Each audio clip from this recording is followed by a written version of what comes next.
आप सबके आशीर्वाद से 60 साल के अंतराल के बाद देश में तीसरी बार एक सरकार चुनी गई और सरकार बनने के बाद एक प्रकार से विधिवत रूप से मेरा ये पहला कार्यक्रम है और जो शानदार स्वागत सम्मान आपने किया, रास्ते भर जिस प्रकार से लोग आशीर्वाद दे रहे थे और आज चंद्रबाबू ने अपने भाषण में सारे सिक्सर लगा दिए हैं। उनके एक एक शब्द के स्पिरिट को, उनकी भावना को मैं आदर करता हूं और मैं आंध्रवासियों से, देशवासियों से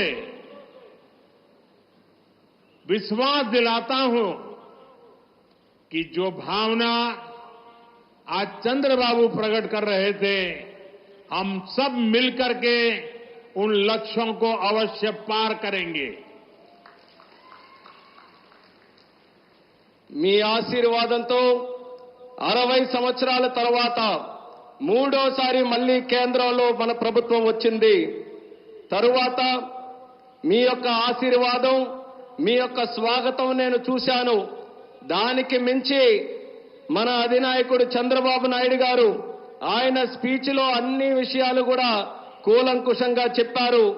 ఆయన చెప్పిన ప్రతి విషయాన్ని కూడా గౌరవిస్తూ ఆంధ్రప్రదేశ్ రాష్ట్రానికి సంబంధించి ముఖ్యమంత్రి వర్యులు, రాష్ట్ర ప్రజలు ఏవైతే విశ్వాసం చూపిస్తున్నారో ఆ విశ్వాసాన్ని ఎక్కడా కూడా భంగం కలిగించకుండా మీ లక్ష్యాలు అన్నిటినీ కూడా సాకారం చేయడానికి నా వంతుగా మీకు సహకరిస్తాను అని తెలియజేస్తున్నాను.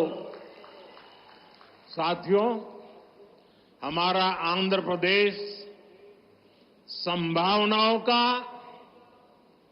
और अवसरों का, पॉसिबिलिटीज और अपॉर्चुनिटीज का राज्य है। जब आंध्र की ये पॉसिबिलिटीज साकार होगी तो आंध्र भी विकसित बनेगा और तभी भारत भी विकसित राष्ट्र बनेगा। इसलिए आंध्र का विकास ये हमारा विजन है।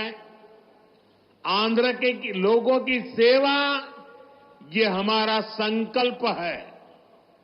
మిత్రులారా, మన ఆంధ్రప్రదేశ్ సాధ్యతలు మరియు అవకాశాలు కలిగి ఉన్న రాష్ట్రం. ఆంధ్రుల అవకాశాలు సాకారమైనప్పుడు ఆంధ్రప్రదేశ్ రాష్ట్రంతో పాటు భారతదేశం కూడా వికాసవంతంగా అభివృద్ధి చెందుతుంది. అందుకనే ఆంధ్రప్రదేశ్ రాష్ట్రం తాలూకా అభివృద్ధి మా విజన్, ఆంధ్ర ప్రజల సేవే మా సంకల్పం. आंध्र प्रदेश ने 2047 तक राज्य को करीब करीब $2.5 ट्रिलियन की इकोनॉमी बनाने का लक्ष्य रखा है।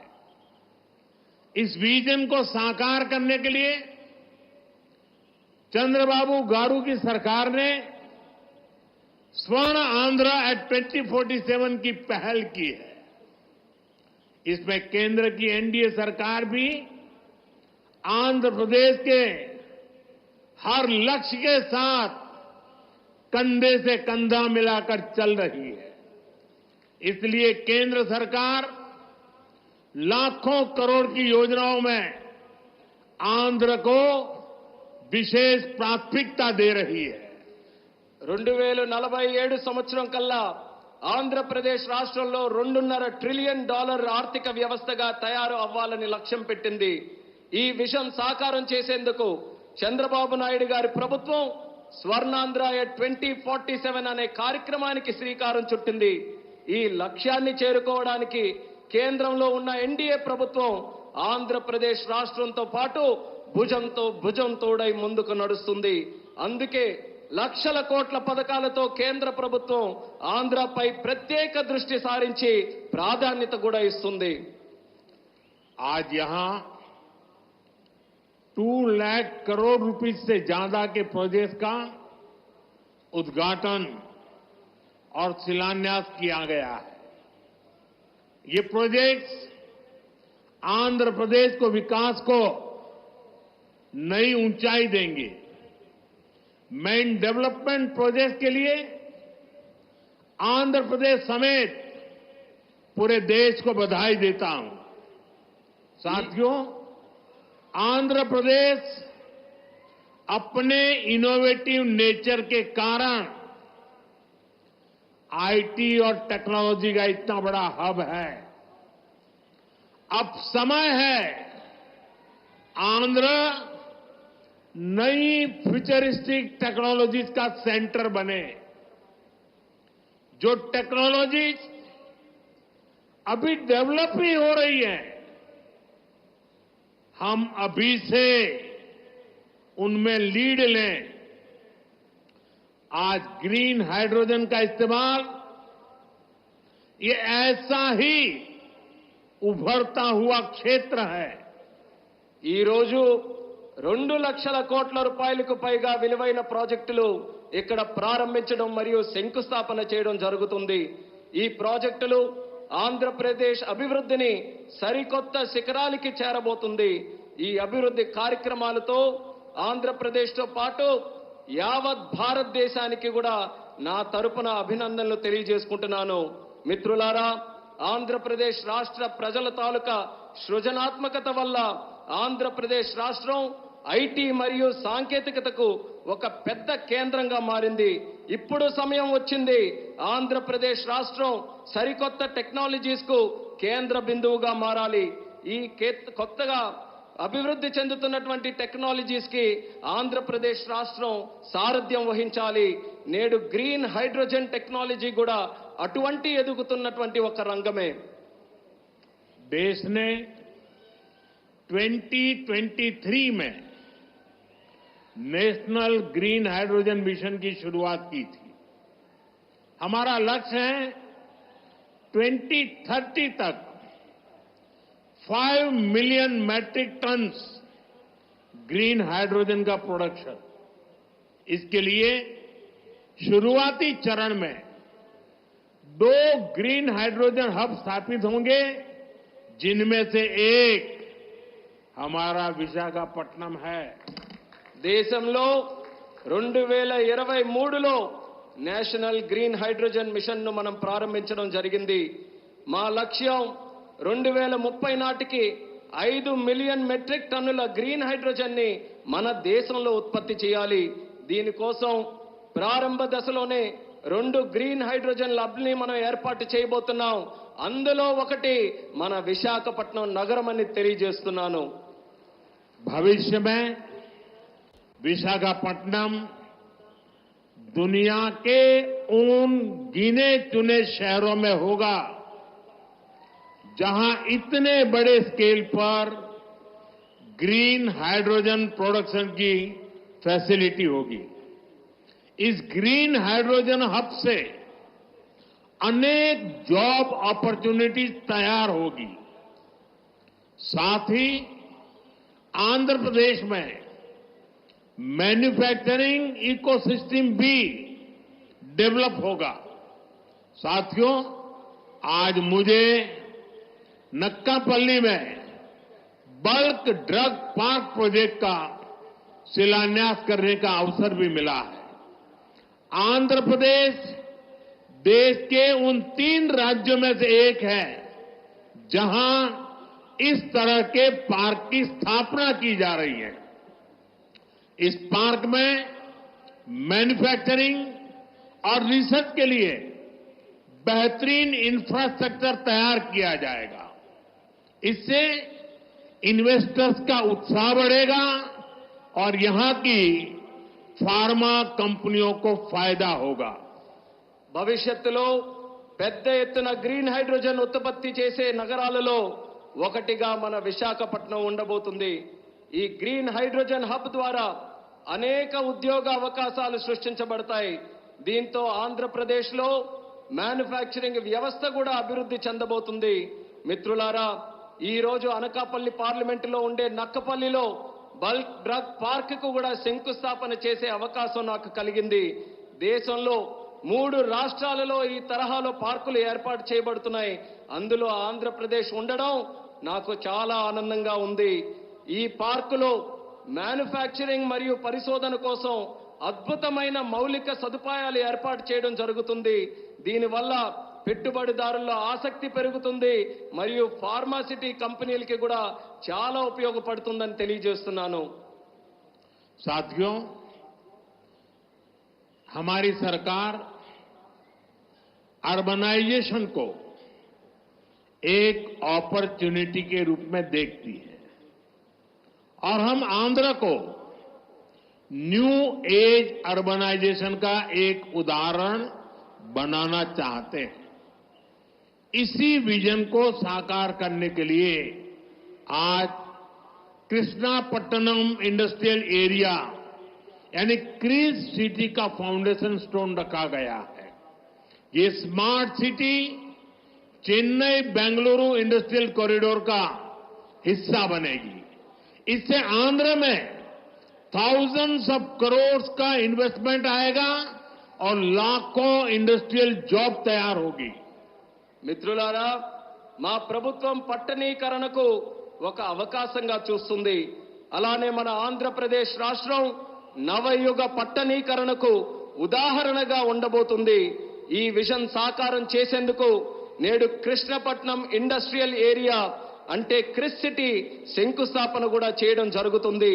చెన్నై బెంగళూరు ఇండస్ట్రియల్ కారిడోర్ లో ఈ స్మార్ట్ సిటీ ఒక భాగం అవ్వబోతుంది. ఆంధ్రప్రదేశ్ లో దీని వల్ల వేల కోట్ల రూపాయల పెట్టుబడులతో పాటు పారిశ్రామిక ఉద్యోగ అవకాశాలు కూడా పెరుగుతున్నాయని తెలియజేస్తున్నాను. साथियों, आंध्र प्रदेश को पहले से श्री सिटी के रूप में मैन्युफैक्चरिंग हब का फायदा मिल रहा है. हमारा प्रयास है कि आंध्र प्रदेश इंडस्ट्रियल और मैन्युफैक्चरिंग के क्षेत्र में देश के टॉप स्टेट्स में शामिल हो. मैन्युफैक्चरिंग को बढ़ावा देने के लिए हमारी सरकार पीएलआई जैसी स्कीम्स चला रही है. इसका परिणाम ये है कि आज कई प्रोडक्ट्स की मैन्युफैक्चरिंग में भारत की गिनती दुनिया के टॉप कंट्रीज में होने लगी है. మిత్రులారా, ఆంధ్రప్రదేశ్లో నేడు శ్రీ సిటీ రూపంలో తయారీ రంగం యొక్క ఉపయోగం ప్రజలకు అందుతుంది. మా ప్రయత్నం ఏంటంటే ఆంధ్రప్రదేశ్ రాష్ట్ర పారిశ్రామిక మరియు తయారీ రంగంలో దేశంలోనే అగ్రగామిగా నిలబడాలి. తయారీ రంగాన్ని ప్రోత్సహించడానికి మా ప్రభుత్వం పిఎల్ఐ లాంటి స్కీమ్స్ ని ప్రోత్సహించడం కూడా జరుగుతుంది. దీని ఫలితంగా నేడు భారతదేశం మొబైల్ తయారీ రంగంలో ప్రపంచంలోనే ఉన్నతమైనటువంటి ర్యాంకింగ్స్ లో స్థానం కూడా సంపాదించుకుంది. साथियों, आज नए विशाखापट्टनम शहर में साउथ कोस्ट रेलवे जोन मुख्यालय की भी फाउंडेशन रखी जा रही है. आंध्र प्रदेश के विकास के लिहाज से ये बहुत इंपॉर्टेंट है. लंबे समय से एक अलग रेलवे जोन की मांग हो रही थी. आज ये स्वप्न साकार हो रहा है.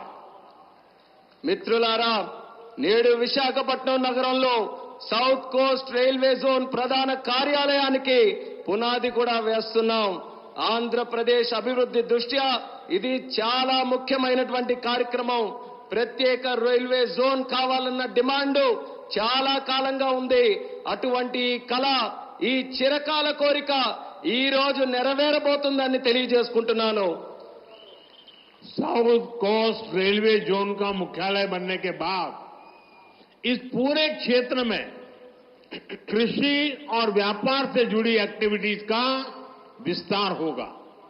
इसके अलावा टूरिज्म क्षेत्र और लोकल इकोनॉमी को भी प्रगति के नए अवसर मिलेंगे.